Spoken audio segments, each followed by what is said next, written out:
All right, friends, let's get started. Delighted to have you here. We're going to dive in just a moment. But if you haven't already, please take a moment to introduce yourself. Just use the little everyone tab in terms of in the chat. And then one thing bringing you joy, a couple of cool things happening. Carolyn in Montana, flowers coming into bloom. You might be the latest in the continental US for that to happen. Katie's about to go on a big backpacking trip. So Katie, be safe there in Ontario. Jenny's also going on vacation. Courtney is going to the Calgary Stampede in Calgary, which is pretty awesome. So come back in a few weeks and tell us how it went. A bunch of other cool folks. Gabri's knitting a sweater. Jerry's celebrating Burger Week in Cincinnati. So a lot of cool things happening across the American continent. Some folks coming in from Monterrey, Mexico, from the United States, and all parts of Canada. So really, really excited to have you all here. Also very, very excited to talk about one of my favorite topics, which is writing. Writing in some ways reminds me of management when I became a manager. So many of you are managers, and before I was a manager, I sort of realized like, oh, I thought it was just being nice to people and being sort of organized. Then you get into it and realize, oh, management is a process and a set of systems. And if you do it well, you're a decent manager. If you don't, it's really hard to be a good one. And writing's the same way, where it's sort of easy to think of people as creative or not creative, but there are recipes and systems that we can use that can make our writing a lot more effective. And not just any writing, but particularly fundraising writing. So delighted to be diving in here. So excited to have you all here. Thank you for coming. Thank you for using this to push yourself a little bit. So really, really great. One thing to note is my colleague June, who's been awesome helping to get this ready. She submitted this for CFRE credits. We were approved. So if this is something that you're pursuing, this is an avenue open to you. We will drop a survey in at the end of the session. Please fill that out. This is how we can help note that you were here. So thank you again for coming. Quick agenda, not going to read it out loud.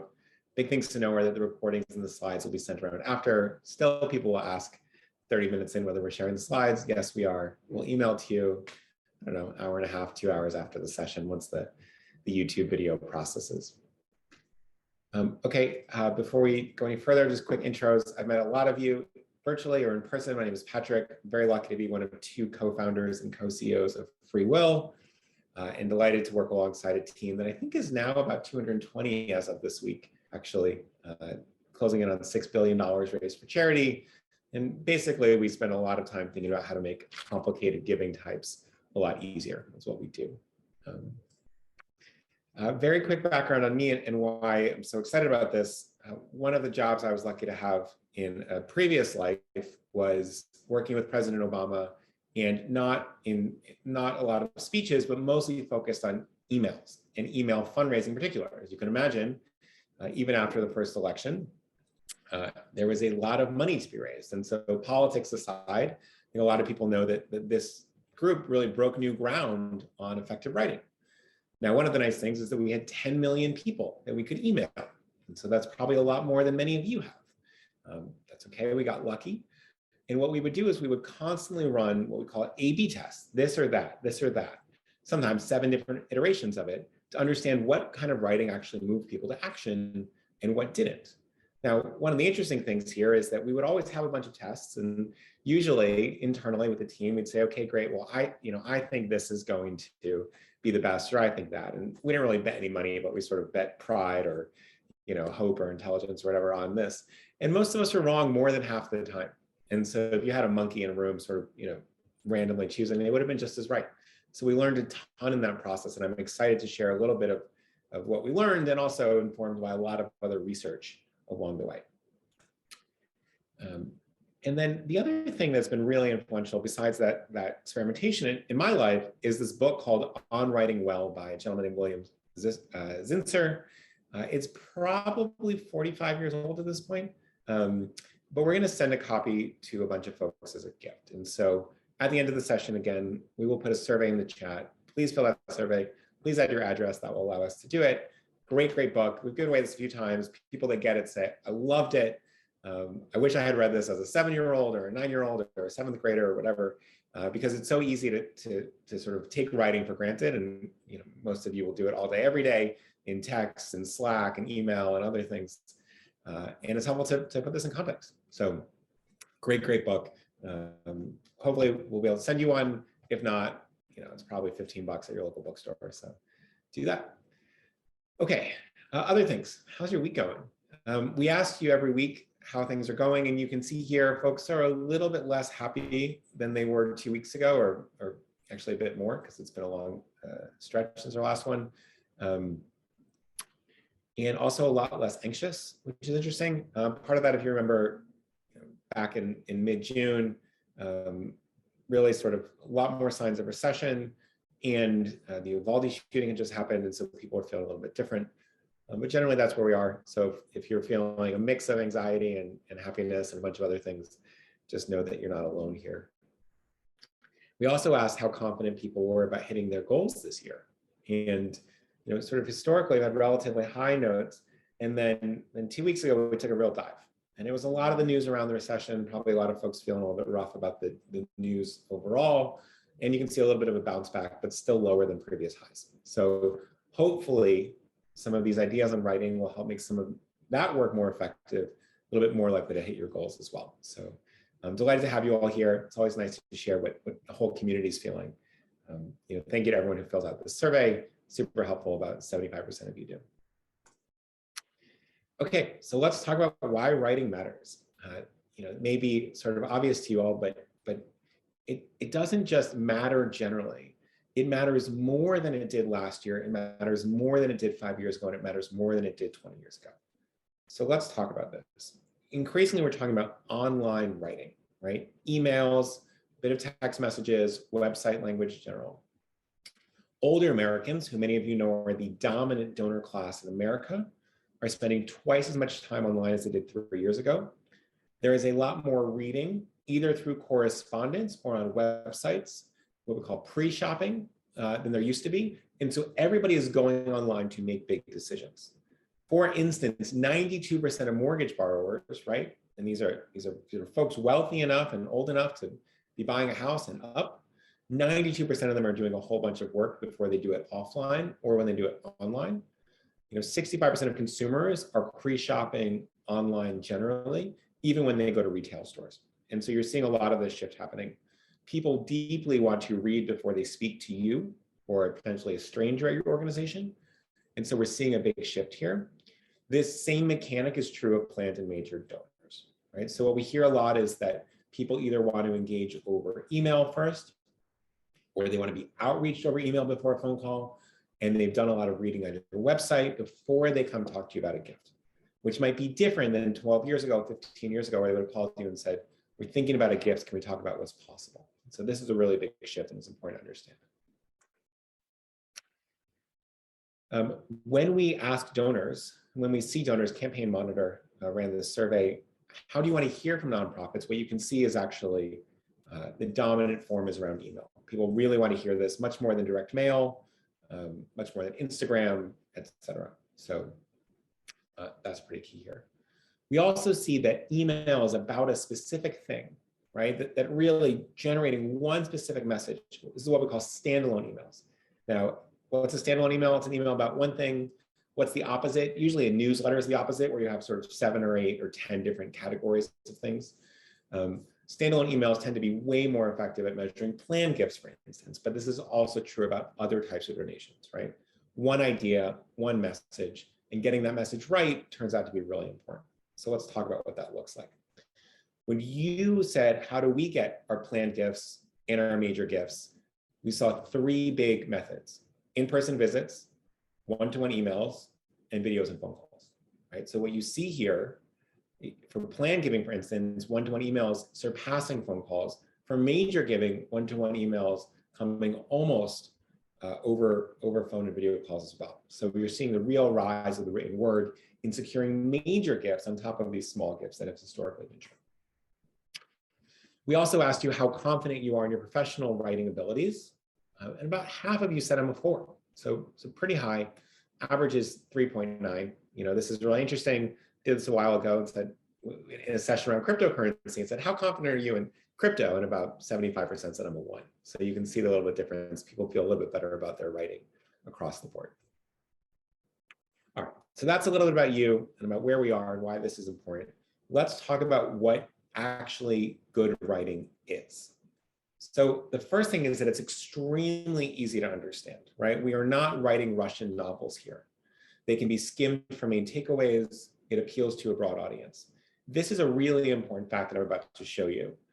Emails written at a 3rd grade level, 3rd grade, right?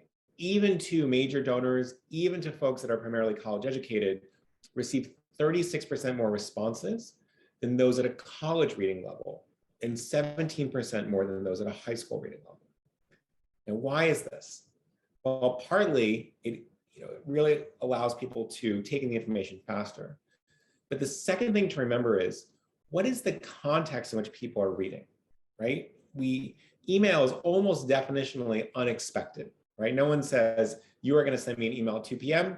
I'm going to set aside 5 minutes to read it, and then I will respond to you, right? So it's coming in the midst of an otherwise busy life, which is why this clarity is so important, right? This is different than when you're reading a deep nonfiction book and you've decided to sit across 3 hours and a glass of wine and a comfortable place and soft music in the background. That is not the context that people are reading email in. So super interesting here. Now, this is, I've told you about how writing is changing quickly. Now, that's interesting, right? English has been around for a couple thousand years. In some variants, in a more modern variants, probably hundreds and hundreds. But here's what's happening on email. So now 81% of emails are read on mobile phones. This is up from 50% in 2017. Now, why is this really important? Because you're not writing emails on mobile phones. In fact, you're probably writing them on a desktop if you're at work, or a laptop with your big monitor. You send it to your boss. She reads it on this very big monitor. Sort of, you guys fight about sort of the closing sentence in the paragraph, and most of the people are going to be reading it on their phones in a relatively short amount of time. And so you're actually writing in a different context than it'll be read. And we really need to remember how people are actually reading this. So what does it mean? It means fewer, stronger words. You want to cut out unnecessary details, cut out unnecessary language. You want to keep it short. We often talk about now 2 or 3 paragraphs, 50 to 125 words. This is different than it would have been 5 years ago, right? So if you learn great fundraising writing in the middle part of last decade, we are now shifting a little bit because it's actually a fundamental different medium. So that's a really important thing, right? If you remember nothing else today, remember 81% of your emails are now read on mobile phones, and that changes the way that we're going to write. We also want to talk about good writing being persuasive. And usually persuasion means storytelling. Presenting a general statistics along an individual stories actually decreases gift. So the best thing we can do is tell a story about a single person. There is a research done by Penn, by the University of Pennsylvania, where they tried 3 different types of messaging. They said, they talked about a person who was affected just in sort of the abstract and stats. They talked about one specific person, and they talked about it, one specific person, but then backed it up with stats. Now, if you ask people what do they want, they say, oh, I want stats, I want facts, or if I want a story, I want stats too. It turns out that's not actually what motivates people, even though they may say it. And so this middle component, right, having a clear story about one person actually doubled giving rate of just having the stats, and almost doubled of just having the stats and the story. So it turns out that the statistics are a hard negative. Now, aware that I'm telling you lots of stats as I tell you this, but it's really important that we understand this as a science and a process, and not just whatever we think is the best avenue. We also want to use things like repetition and reasons and social proof and comparisons. We'll talk about that in a second. Debbie asks a question in the chat. She says, when you control for education, do these insights change? Not particularly, right? So there's no, people always say, well, my donors are different. Well, all my donors have PhDs.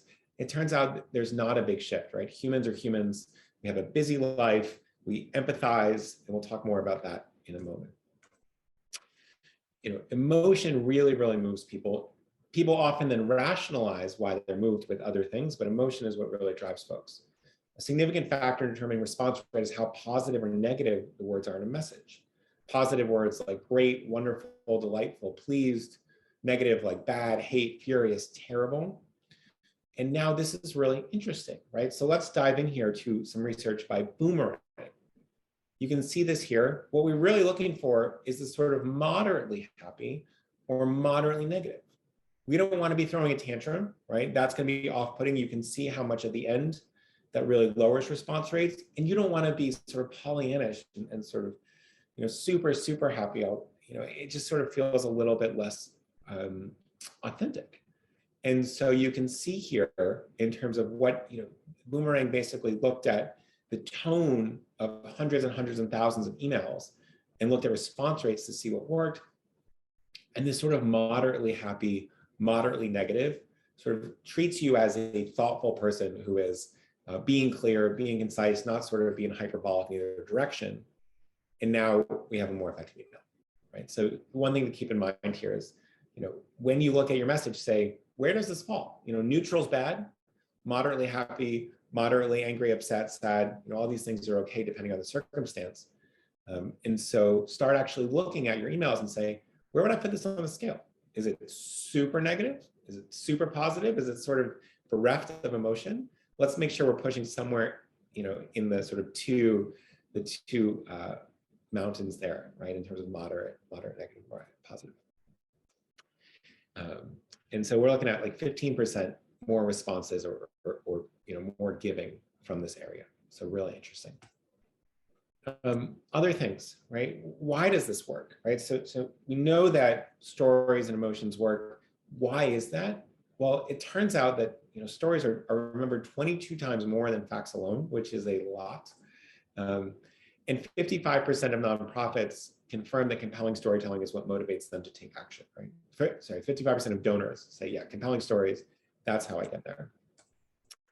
And why does this work, right? So why are stories useful to, humans that have, used to be amoebas and have sort of moved along the way here and developed complex thinking systems? Well, it turns out that the brains light up the same ways as the story was happening to us.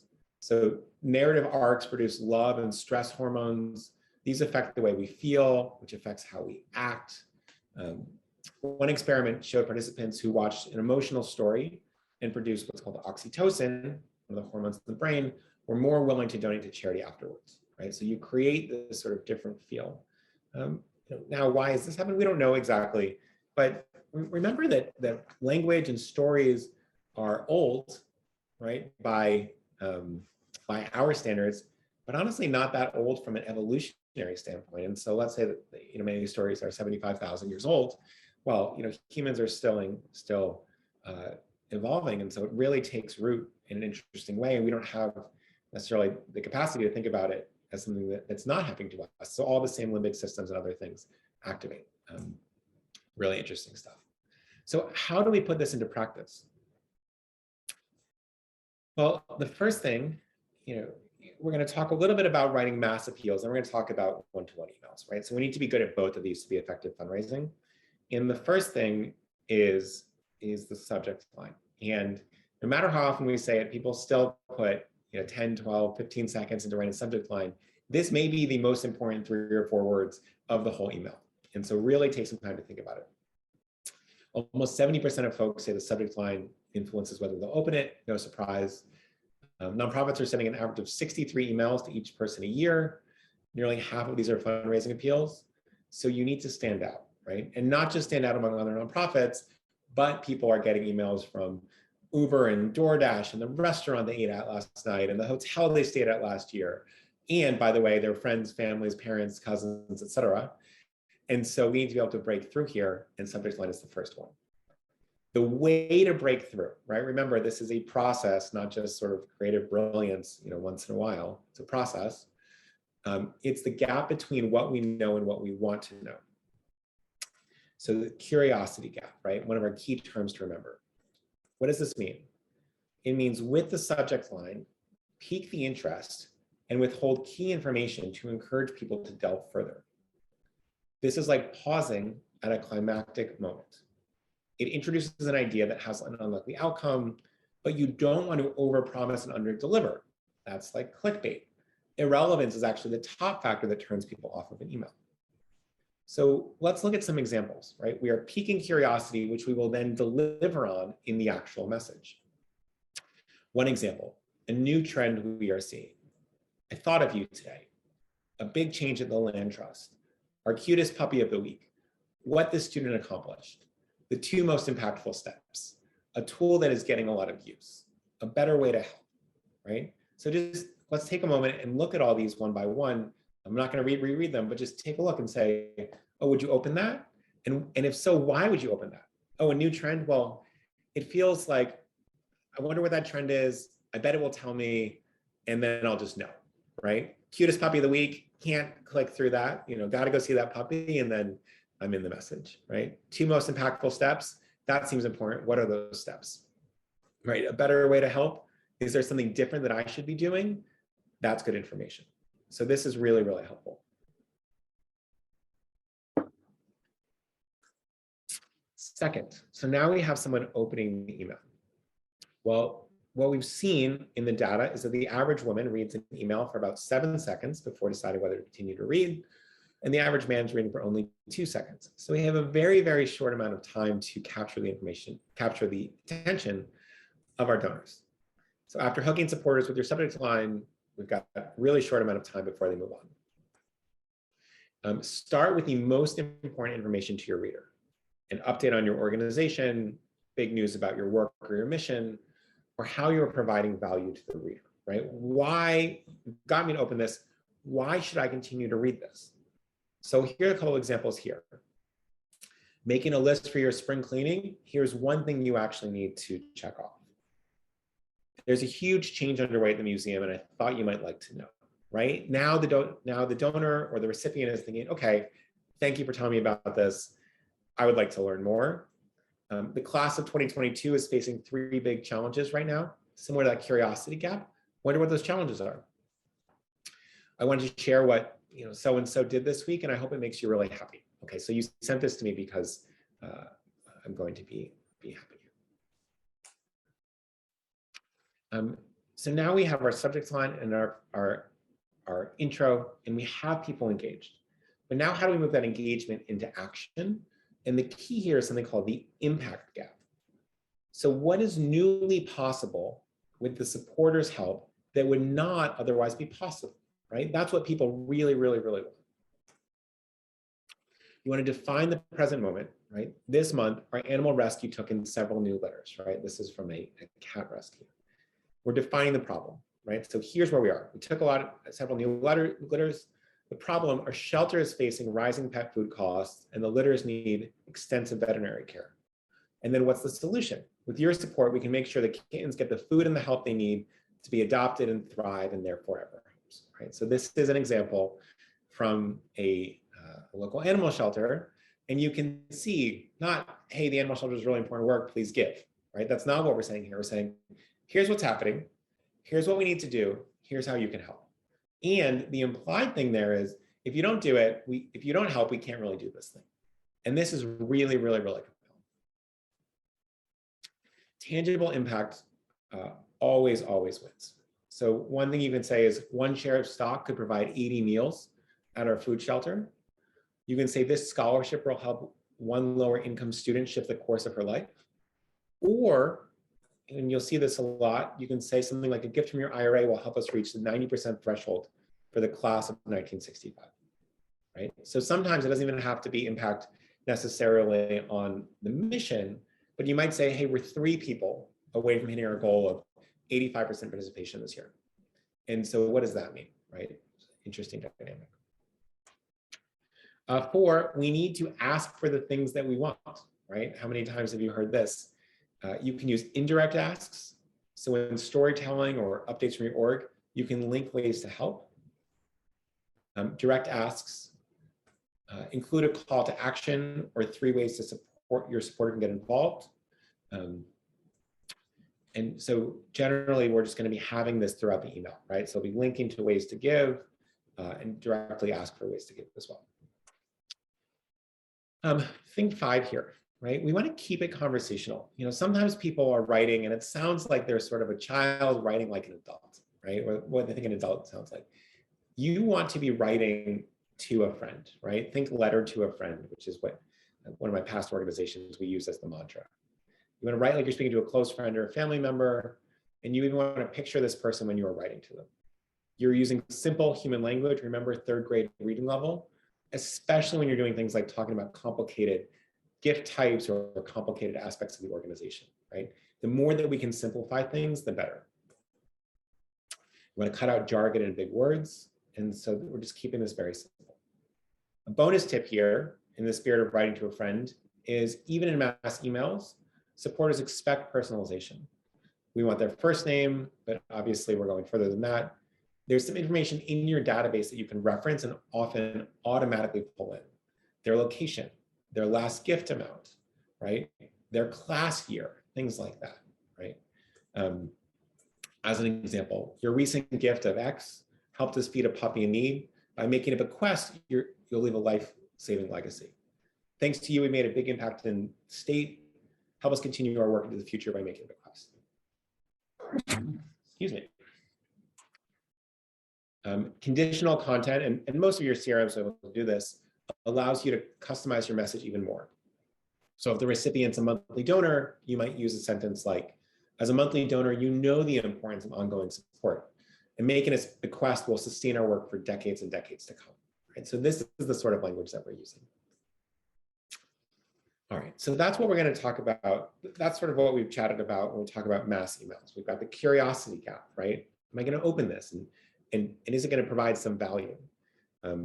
Really hooking folks with that first line, using that impact gap to make it really clear what my role is, right? Being personal on top of being relatively short, because remember, most of our folks are reading this on mobile phones.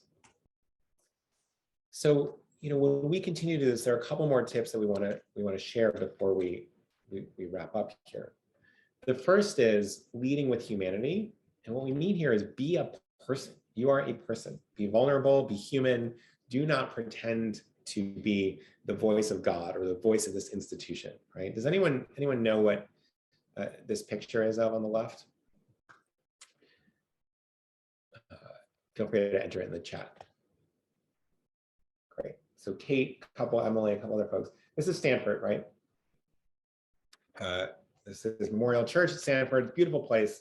I was really lucky to go to grad school there. That's where I met Jenny, where we started FreeWill. Lots of good things happened. Feel very fortunate to have gone.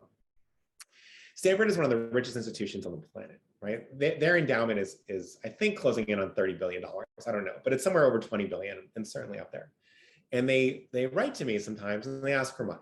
And, in my mind, I think you should give me money. Like, I don't have $30 billion. You have $30 billion. Why am I sending a check or, more likely a credit card or something else to you? And what they do really well is they write from an individual human about a specific program or a specific thing, and it's very tangible. And they don't sort of, write in the voice of, we have been around for hundreds of years, we will outlive you, we are richer than you, it's sort of a different feeling. And so, most of you aren't working at a place like Stanford, but keep in mind that your institution feels quite large for most folks, but you feel much more relatable than the institution does. And so, as an example, if you're staff at you're sort of still on the animal shelter theme, if you're staff there, you say, hey, I'm fostering one of our newest puppies, and it's been hard trying to help him adjust to the people who find his forever home, but I'm writing because this matters. Right? You're being empathetic. I know it's a more hectic time than usual for you and you and your family navigate daycare openings and closings or something like that, right? We're writing from a human to a human, and this is a vastly different experience than receiving this sort of very institutional message. In that, we want to be writing from the I as much as possible and not we, right? People don't send emails from multiple people. Keep communication personal with I unless you're writing from multiple people, and don't write from multiple people unless there's an exceptionally clear reason to do so, right? So you might write from, me and Sarah and I are co-chairing this campaign, and so we want to write something to you together. That's okay. You don't write as the voice of the entire staff, right? That's not how people talk or send messages. If you have a personal connection to the cause, right, again, we're really focusing on the human, make it known. A 2011 study found that people have a much harder time saying no to an appeal when the advocate or the writer, that's you, has a personal connection to the cause. They don't want to be seen as disrespectful or uncaring. They aren't necessarily more convinced of the cause's merits, but they are more motivated to take action, right? This really matters. So for instance, you might want to have somebody write something like this. I'm writing today on behalf of the University Alumni Foundation. Because of the foundation, I was the first person in my family to graduate college. I'd love to tell you about the work we're doing now to help more first-gen students reach their full potential. If you have 5 minutes to talk on Tuesday, right? This is a very, very powerful message. Now, if you write, say, hi, it's the University Alumni Foundation, can you talk on Tuesday about giving us money? You're going to get a lot of no's, right? This message is getting a lot of yeses across the board. Relatedly, we're going to talk about social proof, right? So it's important that it's a human, but I want to be like other humans like me. So we're telling stories about other supporters. Don't say something like, hey, did you know you can save up to 80% on taxes through getting stock? This is a really powerful message already, but it's not as good as this. Someone in the class above you, also from California, just donated stock, got an almost 80% tax benefit, right? Think about the difference between, hey, minivans are really helpful for people with kids. And, my sister, who's also got 2 kids about the same age as yours, just bought a minivan and she loves it because when she's doing groceries or whatever, automatic doors, I'm not a minivan expert, but you can sort of tell someone who's already a lot like me has had a similar experience with this. It's much easier for me to follow along in that footsteps. And so this is really, really valuable, especially in what we call low information environments. So we talk about major giving or planned giving. Most people don't talk to their friends about this stuff. And so you conveying a little bit of information about what people like them do goes a really, really long way. In planned giving in particular, there's some interesting research by our friend, Dr. Russell James surfaced it from the Behavioral Insights team, which actually comes out of the UK. But when no one asks about charity, about 5% of people leave a bequest. When you ask about charity, you doubled it immediately. It's pretty great. But when you say something like many of our customers, this would be a law firm talking, like to leave money to charity in their will, or their causes that you're passionate about, suddenly 15% of folks will leave gifts. And so 50% more than asking, 3 times more than not asking, and really just transformational stuff. And for all the work you're doing, if you can have a 50% lift based on sentence structure instead of a ton more effort, right? This is a really, really positive thing. Okay, the opposite of social proof is not a good thing. So you don't want to do something called negative social proof. Only a fraction of our supporters will respond. Will you be one of them, right? This does not work. There's this really interesting example where the petrified forest in Arizona observed the effects of negative social proof. They put up 2 signs, said, please don't remove petrified wood. Right? People were stealing petrified wood. It was a big problem. And then they said, many past visitors have removed petrified wood. Don't do this. And it tripled thefts compared to no sign. Now, why is that? Because it signaled that people like me, meaning people who are showing up at the petrified forest, checking it out, excited about seeing petrified wood, stole it. And so maybe I should too. And so this is the thing we want to avoid. Humans are interesting creatures. A few more points. Language like did you know, or you might be surprised to learn, triggers curiosity and reduces defensiveness among people who might learn something for the first time. Some supporters are surprised they can receive more than 50% in tax savings when donating stock, and more than 70% in some cases. Right? This stuff is really, really valuable. And then lastly, it's surprising to me how many messages will go out asking for money without clarity as to why we're giving. Right? The word because is super powerful. When you make a request, you'll be more successful when you provide a reason. Adding a reason to your request can almost double your success rate. Making it clear why you're asking for donations. You can also try this, right? You can say, tomorrow when you need to move your 4 o'clock meeting, make sure you just add a reason and see how much more successful it is. Hey, I need to move this 4 o'clock meeting because got to go pick up the kids at soccer practice, because I've got to talk to Jane before she goes on vacation, because, et cetera. All of these things will be more powerful than if you just ask to move a 4 o'clock meeting. A couple of examples. Today, we're sharing Sophie's story with you because you have the power to improve her life. We need your help because millions of lives are at risk right now. We're asking for your donation today because we need to build a new shelter before winter comes, right? This is really clear that you're now legitimizing the reason you're writing and why you're asking for it. And then we talked about personalization, but there are a couple things you can do for the next level, especially when we're writing one-to-one messages to major donors, right? Hearing your own name, hearing information about yourself triggers much greater brain activation. This is particularly true with social behavior and long-term memory. So the more you use my name, specific facts about me, while writing, you will be more successful. Now, just as an example, this tells your brain to pay attention when the information is relevant to you, right? And so let's say the average age on this call is about, call it 42, 43, could be making that up. That means that, the average birth year is around 1980, 1979.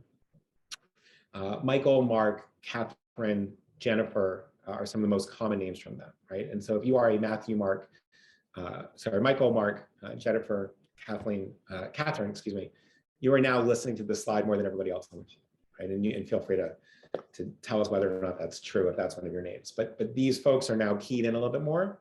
If we also said, a lot of folks here on the call are from California in particular, but also Texas, New York, and Ontario.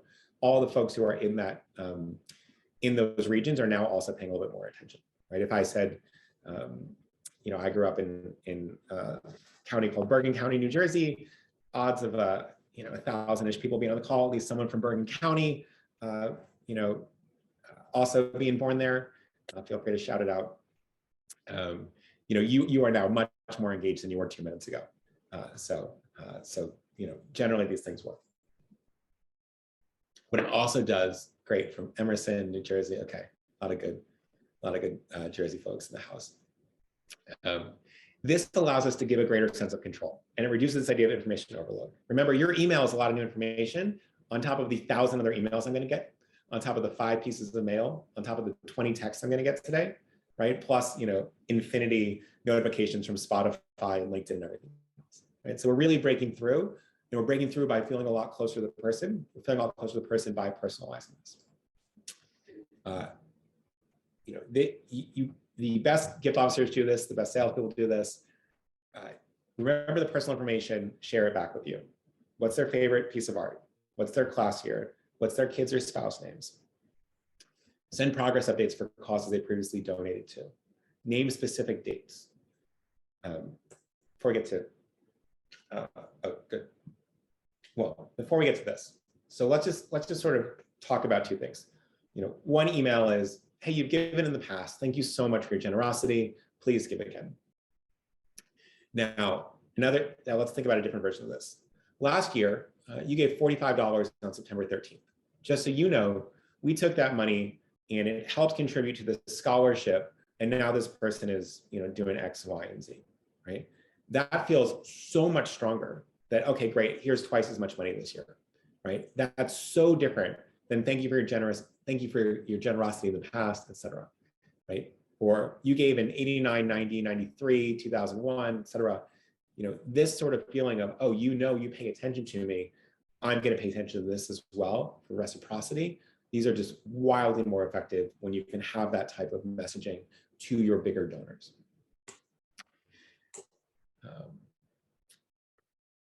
Pet names is a great, pet names presumably meaning the names of your pets, not the thing you call your spouse. But yes, pet names are a really good avenue as well across the board. For organizations who do a more personal tone, right? Again, being a human, right? Being a human, talking about specifics, 100% increase. So basically a doubling in click-through rate, a 300% increase in donor conversion. So 4x overall, really, really powerful. Things to try. Forget your fancy branding, because that makes it seem more institutional and less personal. Rather than a polished template email, just write text the same way you would write that text to your friend. You might want to include a link instead of a button. Use a genuine sign-off, nothing that's sort of overly forced. 80% of consumers say they're much more likely to buy from a brand that provides personalized experiences. 60% of people say they prefer to hear from an individual within a nonprofit rather than the brand. So you're starting to see this as well. Nearly 60% are inspired to give from requests by a particular person, right? Not the whole organization, particular person. And then one bonus tip before we wrap up with a couple of other things is this idea of a presumptive close. So when we're making the ask, communicate excitement and interest in speaking with someone as opposed to giving them a yes or no option. Can't wait to share more about the benefits of stock gifts with you. And instead of a yes, no, we're saying, would Thursday or Friday be better for a call instead of do you want to schedule a call, right? So just a couple of other language tweaks, significant gains. We want to think about how can we have a lot more success without a lot more effort. And so some shifts in our sentences, some shifts in our email, in many cases that personalized stuff, right, without all the fancy graphics, easier and more effective. Ronald said best webinar ever. First of all, we're not done, so settle down. We're gonna get some more important stuff in, but hopefully this was helpful to date. Please settle down. A couple of messages across channels, right? So remember, people are really busy. We're reading on our phones, and multi-channel donors tend to give 3 times more, but very few folks do this. What does it mean? It means email your supporters often multiple times for the same campaign, post on social media, include direct mail donors in your digital messaging, things like that.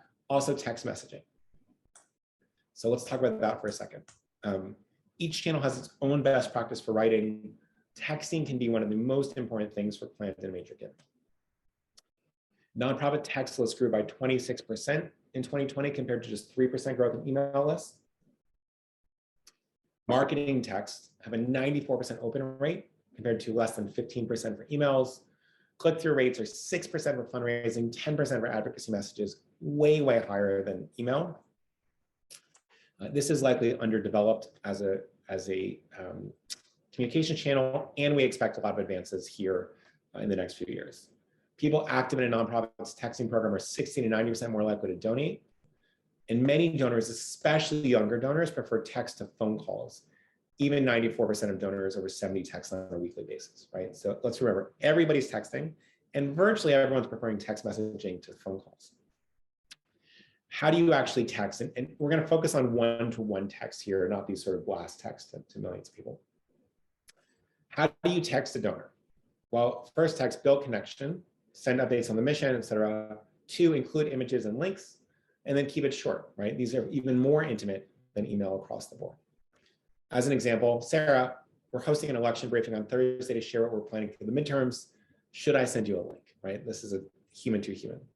Hey, do you know someone looking to adopt? Here's a photo of one of our puppies.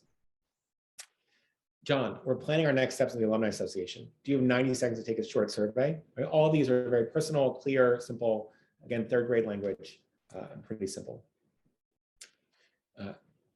You do want to be getting to text relationships with major and planned giving donors. Once a month, send a quick note and a photo to keep folks engaged. See our thinking of you template for copy ideas. I don't think we're going to show it to you now because we're trying to keep this a little bit shorter.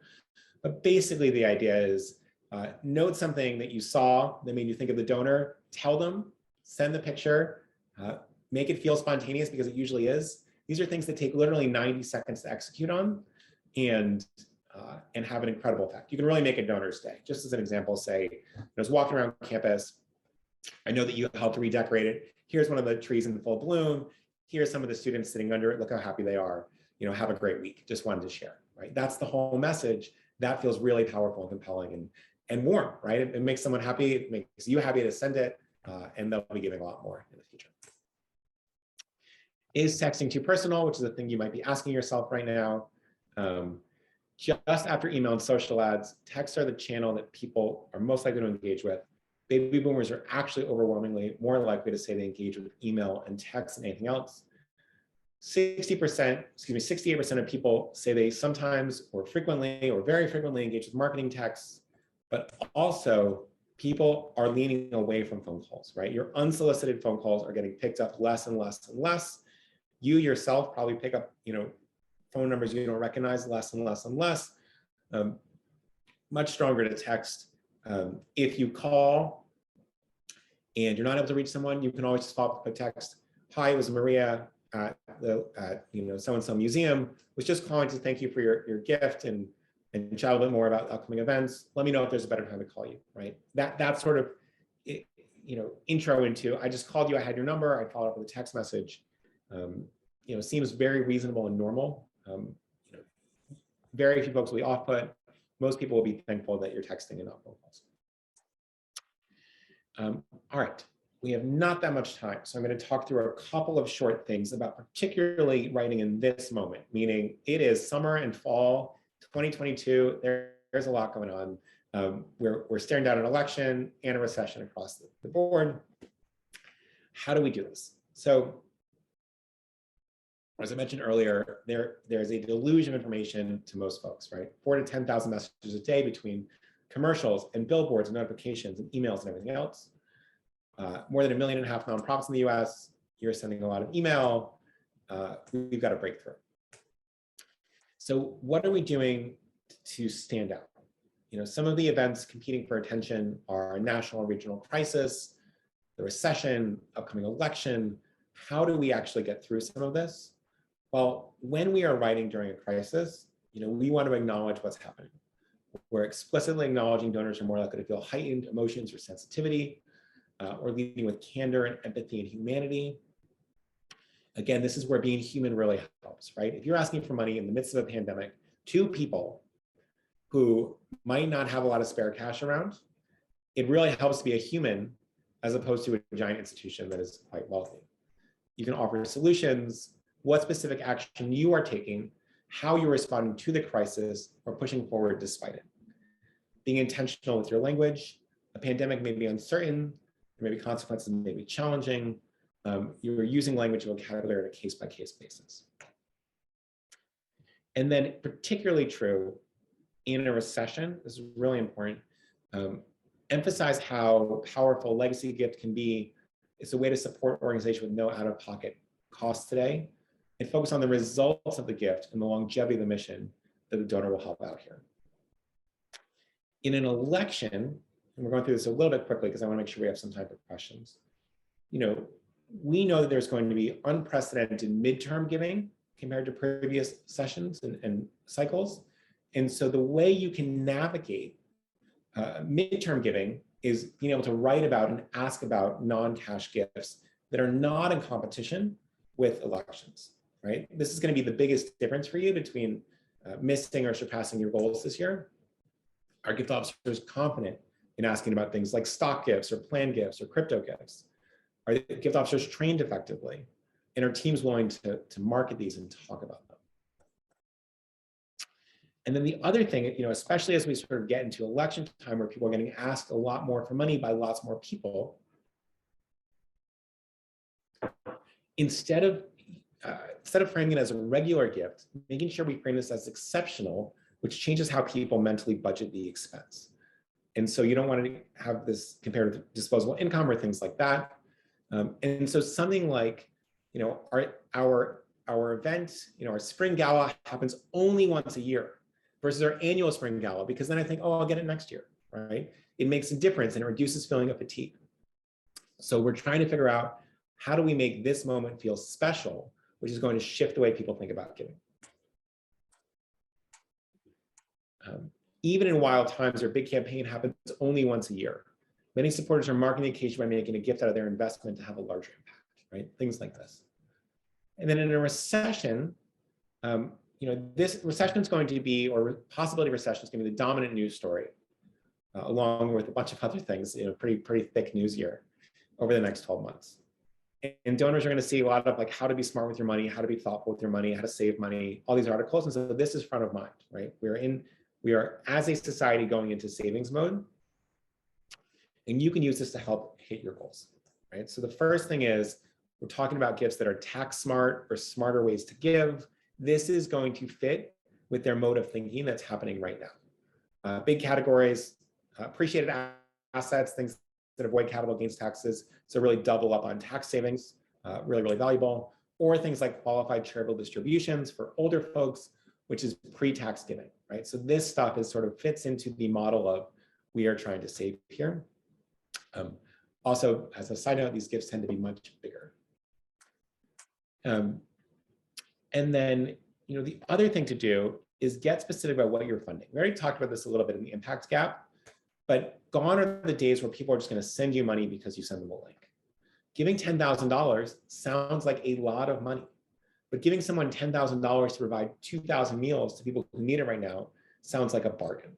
So are we anchoring to what is possible with a gift, or are we anchoring to what it costs me? And when you're reading your messages, think, how would I think about this? Would I think about $10,000 as a lot of my savings? Or would I think about $10,000 is going to get a huge impact? And both of these things are going to be true at the same time, but how are we weighting them? And so, as you're reading your message for clarity, for third grade level, for happiness, sadness, neutrality, we're also reading for what is my mental anchor point on how I think about money? Is it $65? Oh, I could have used that for dinner out, or it's 10% of my budget, discretionary budget this month, or do I think, oh, suddenly, you mean I can do that for $65? That sounds amazing. I would love to do that. It's a great use of money. Also, this is okay if the money's going in general fund, right? You just need to make sure you're doing reasonable estimates, right? It's not as though you're sort of allocating specific bank accounts. So just be clear there. Okay, we already chatted about this. So we're gonna skip this slide so we can get to questions. Some quick summaries here. Does the subject line inspire curiosity? If I read for 4 seconds, will I want to read more? Does a third grader know almost all the words in the message? Do I give reasons for what I'm asking? Is it written by a human? Did I include an image? And also, before you send it out, read it on your phone. Sometimes people screw up the formatting. Remember, the formatting is going to 80% of your readers are going to be on mobile devices. So all super important. We did a little bit of surveying of some of your effective strategies. We're going to skip those for now, but they're in here for folks that want to go through the slides later. And so we'll close out here. There's a couple of questions. My colleague June is going to drop the survey in the chat right now. So if you don't mind, please take a minute to click on that. So June, go for that. As part of the survey, we are going to send a copy of On Writing Well to 20 people as a gift. This is really important. Make a note in the survey if you'd like a copy and tell us where to send it. Also in the survey, we have a whole guide on how to write effective emails.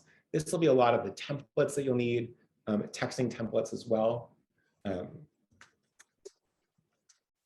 you go. Thanks, June. So June has that survey in there as well. And we'll have a couple of these sort of models so you can actually piece these things together as you're writing to a major donor. So take a look at that. Other things to note, there are a series of sort of best-in-class tools around stock giving, around plan giving, around QCDs. If you're interested in one-on-one demos of that, please let us know. Also some really cool new crypto tools as well. And so if you're interested there, just let us know. And with that, if you can take 60 seconds to take that survey, I'll do a quick read through of the questions and see what's the most common. We'll answer one or two of them before we wrap up.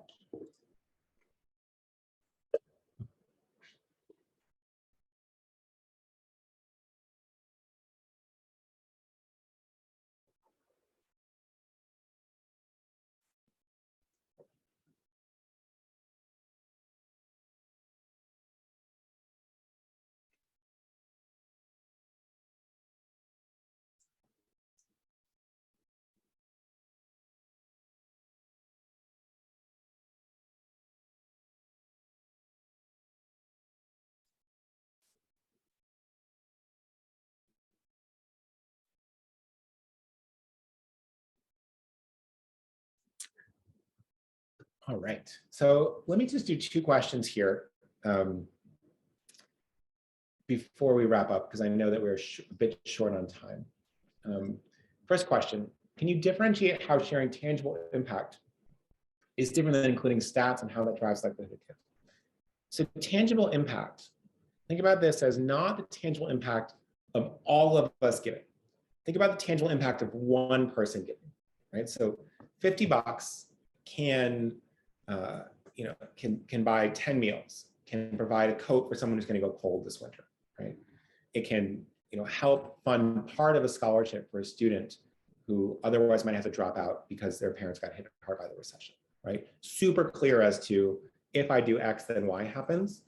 And so that's really important, as opposed to if all of us give, Gettysburg College is serving 10,000 students this year, and et cetera, right? So it's the tangible impact of one person, because we're really writing to one person across the board. Second question that showed up a couple of times is people say, with the markets down, is it a good time to ask for stock tips this year? And I just want to say absolutely yes, right? So the markets are dramatically up from where they were 2 years ago. Almost all of your donors have some appreciated assets, at least from your major donors. They are going to give you much bigger gifts, and they're going to get a lot more tax savings. So definitely do it. We are out of time, so I appreciate you helping us cram a ton of information to a short amount of time. Thank you so much. Really glad to have you here. Delighted to dive into writing, which is one of my favorite topics. Thank you for coming to push your own abilities, and hopefully this is useful in getting bigger gifts from some of your bigger donors in particular, and then putting that to use on all the great work that you all are doing. So delighted to be here. If you're interested, in 2 weeks, we're doing a session on planning for the fall, right? With the events are back against the backdrop of elections, and Make a Will Month in August, and all these other things. And so we'll talk through a couple of key tactics that you want to be baking in now for your fall planning. But again, just a big thank you. Have a wonderful rest of your week. Hope to chat to you in 2 weeks. And we will send around the whole slides and recording in a little while, so you'll get that as well. So thanks again, and talk to you all soon.